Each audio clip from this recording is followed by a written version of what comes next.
vibes out here, man. We have a good time. We smoking cigars. We doing it big out here, man. Y'all keep watching this show. Let's go. You already know. My homie Phil Brown right here, boy. Yes, sir. Yes, sir. Come Deboe. Who? Deboe.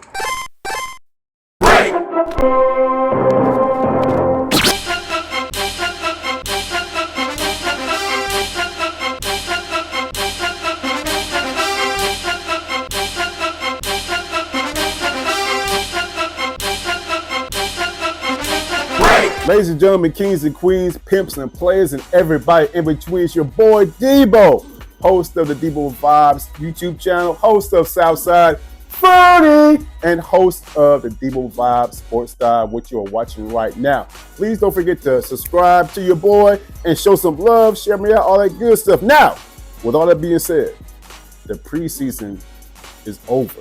It's a wrap. Now it's time for the Atlanta Falcons coaching staff and general managers, etc., to make those decisions that are very, very, very difficult to make to get the roster down to that mighty number of 53. So with that being said, I'm going to detail 10 key players who are going to make the squad and potentially be out the door. 5 that I think is going to make it, 5 that I think is out the door. Now, of course, this is contingent upon a number of scenarios. So I'm not going to give you my final 53. But the good news is this, y'all. There are a lot of Atlanta Falcon content creators who have already done videos of their 53. Okay, so go ahead and check them out. And with that being said, you ready to do this? You ready to do it? My top 10 key players who are going to be in and out of the Atlanta Falcons final 53. And after that, I also have a real quick old school Atlanta Falcons topic of the day. You don't want to miss it, all right? Are you ready? You ready? Ready, Falcon Bear ready? Let's do it, y'all. Y'all already know what the deal is. Let's go!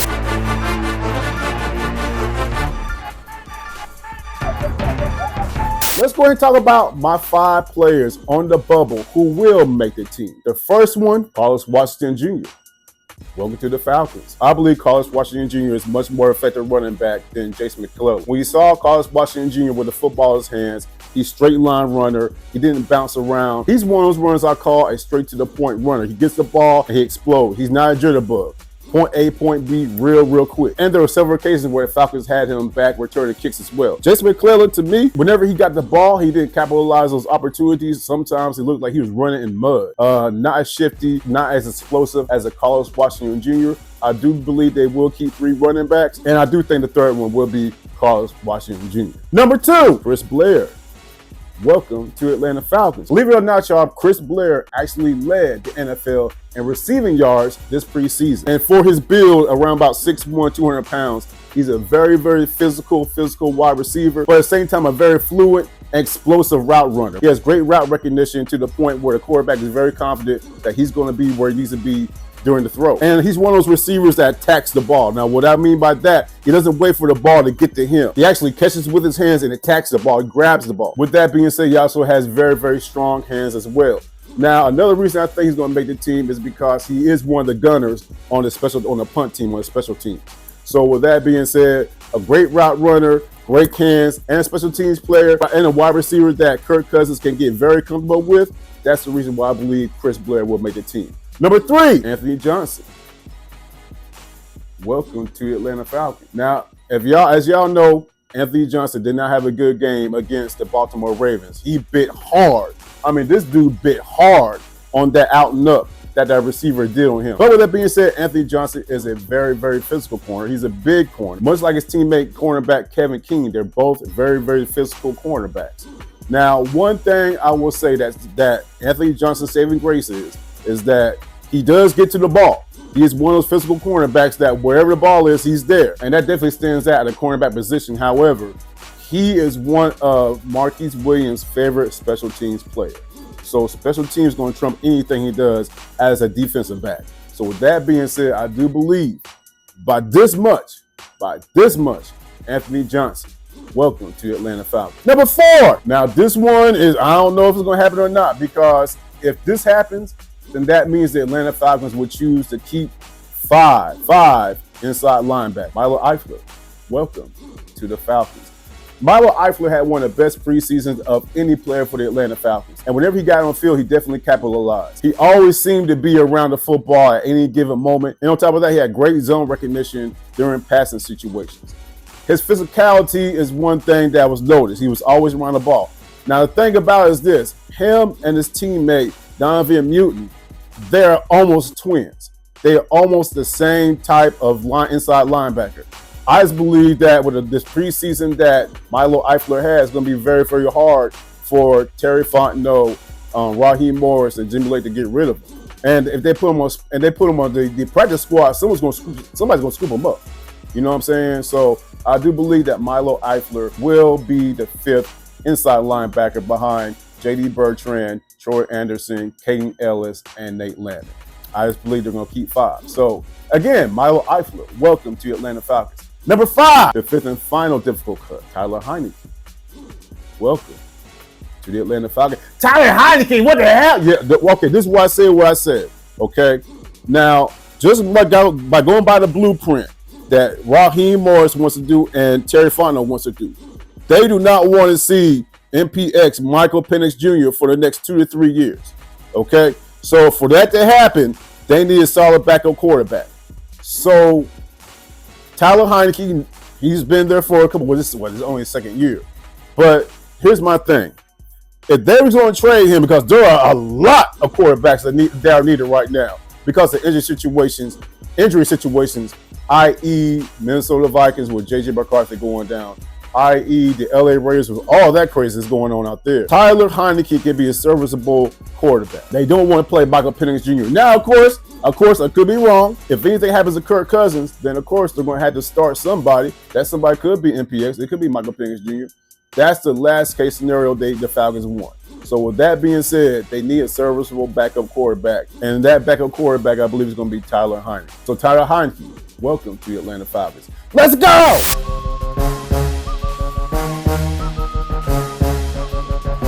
And now for the 5 players I don't think are going to make the cut. The first, Avery Williams. Good luck to you, sir. I don't think you're going to make it. The reason I say that is this. He's coming off of an injury. That's for one. Another reason is, numbers-wise, I simply don't think they're going to keep 4 running backs. The running backs I have them keeping, of course, is Bijan, Tyler Algier, and Carlos Washington Jr. I don't think that they're keeping a 4th running back. They do have Jason McClellan. I think he's going to make the team. And to be honest with you, just on the top of my head, it'd be smart of the Falcons to trade Jason McClellan to a team like the Dallas Cowboys who have nobody. So there's something to think about right there. But going back to Avery Williams, I don't think there's any room for him in the backfield, definitely. He's coming off of an injury. And as far as return duties, I do believe they have individuals like Carlos Washington Jr. or even somebody like a Chris Blair who can actually return kicks back there. So special teams-wise, that was his niche. And I simply don't think there's any room for that for this particular team right here. So Avery Williams, I do not think is going to make the team. Number 2, John Fitzpatrick, tight end. It ain't happening, bro. They do have, of course, KP, Kyle Pitts, who I think is going to have a monster year, as well as Charlie Warner. So they have those tight ends right there. I think they only keep 2 tight ends. They do keep a 3rd tight end. If they do keep a 3rd tight end, great, but I don't think it's going to be John Fitzpatrick. I simply don't think he fits in the scheme of Zach Robinson. So with that being said, John Fitzpatrick, we wish you the best of luck. Number 3. Number 3 was probably the easiest one. The number 3 is defensive lineman Zion Logue. Zion Logue, to me, looked like he was out there looking like he had no clue what the hell was going on. Especially this last game they did with the Jacksonville Jaguars, he looked overmatched. He was all over the place. It didn't look like he knew the actual scheme of the defense, and he's being pushed around out there. And he has amazing size. He could be a project. You never know, they can bring him back. But I just think that he'll be taking up a roster space from a defensive lineman that, as we all know, defensive line room is stacked. And I don't believe they're going to keep a Zion Logue over a Brandon Dorless. So Zion Logue, we wish you the best of luck. Number 4. Number 4 hurts me because this dude been balling out of control. I just don't think there's enough room for him because of how deep the cornerback room is. Natrone Brooks, who has been balling. I mean, he's been balling all over the place. Unfortunately, if you keep Natrone Brooks, who are you going to take out of the equation? That's something to think about. And Natrone Brooks does not contribute to special teams that I know of. If you guys know, let me know. Now, they could put him on a practice squad. But at the same time, if you put him on the practice squad, you run the risk of someone scooping him up. So I don't think he's going to be with the organization at all. Now, I could be wrong. They could keep him. But we look at how deep. It's the same situation with the defensive line room. Look at how deep the cornerback room is. If you keep Natron Brooks, who you get rid of, and if you got guys in the DB room who can play special teams, i.e. Anthony Johnson, there's simply no room for Natron Brooks. Hell of a player. Natron Brooks, he will be in the league somewhere, just not with the Atlanta Falcons. Number 5. This one, y'all, is going to be a little controversial, but I stand on what I stand on. D'Angelo Malone, best of luck to you.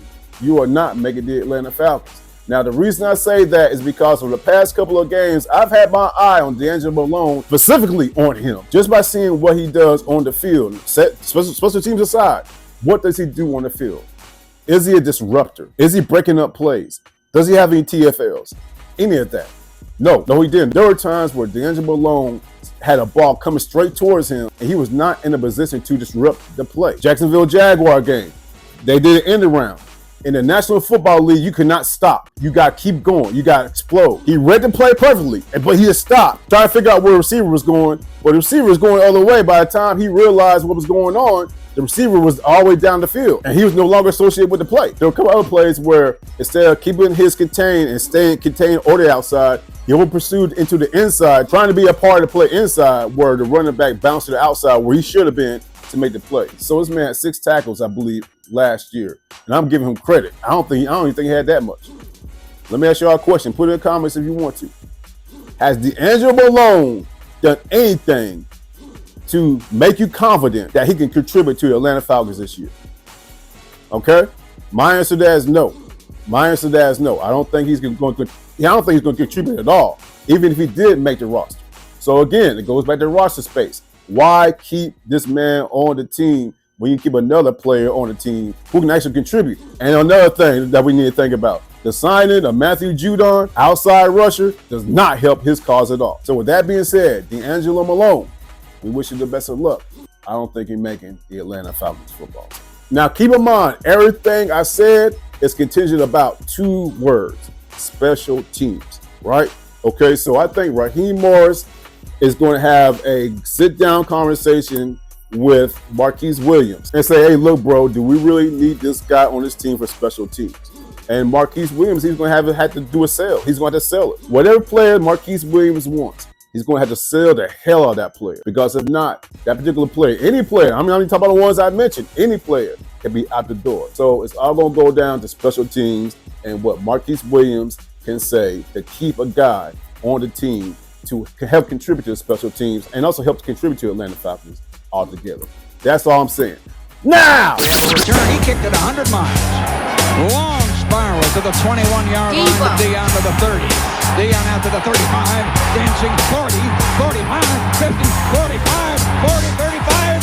Dion 20, 15, 10, 5. Dion Sanders. Now, real quickly, y'all, I'm not going to take much of y'all time with the Atlanta Falcons old school topic of the day. I do have an old school topic. Now, my old school heads, y'all gonna know this name that I'm talking about. The new school heads, let me school y'all, because y'all probably don't know who I'm talking about.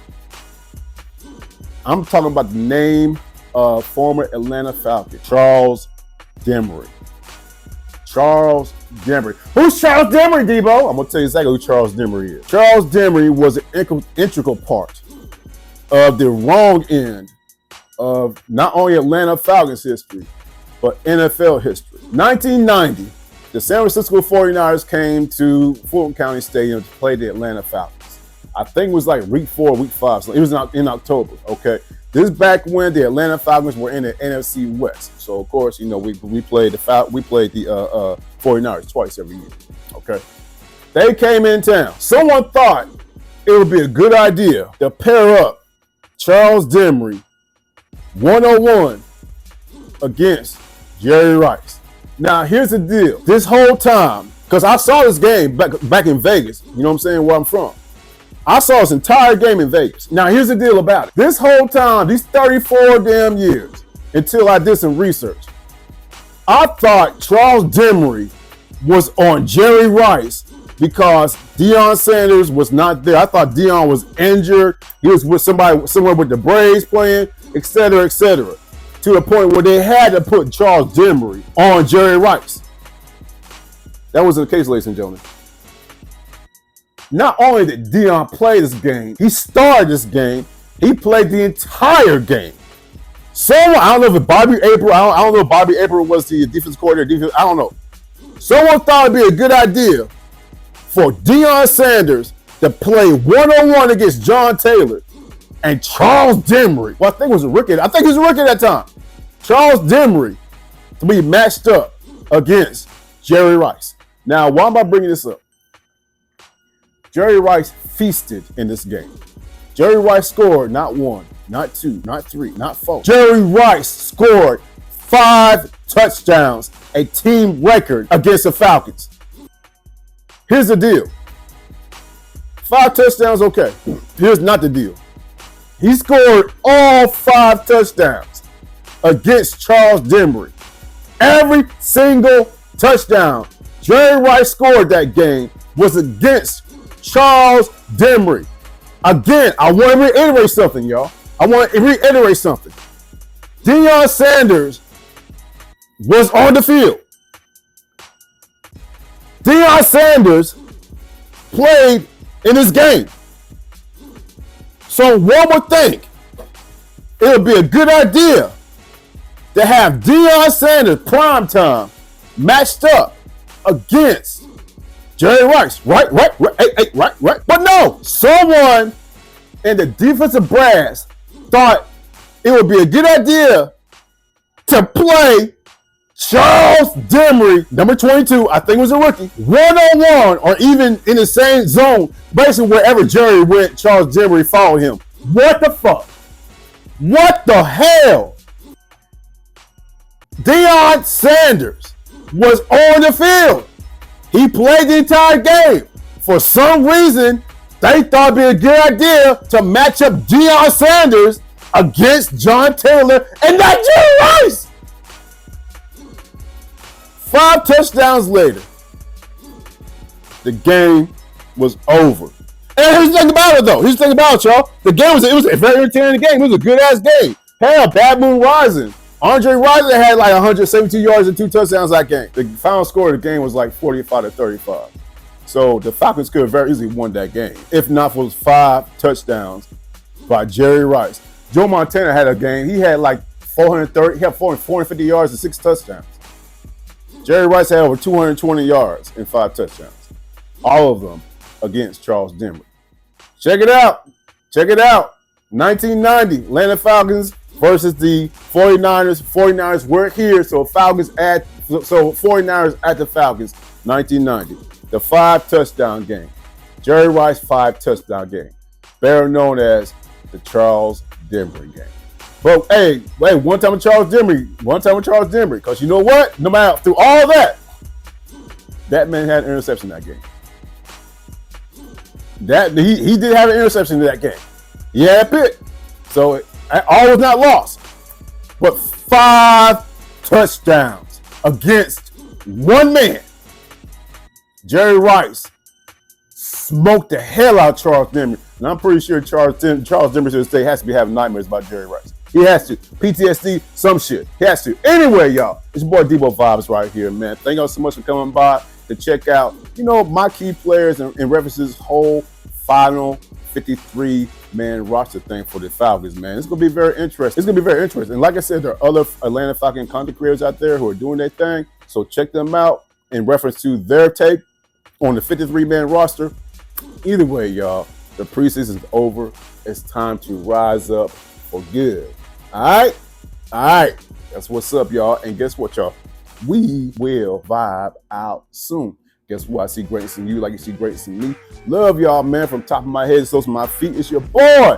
One only Deboe Vibes right here, man. As always, y'all, respect, love, and peace. Rise up. Deboe. Who else wants some of Deboe?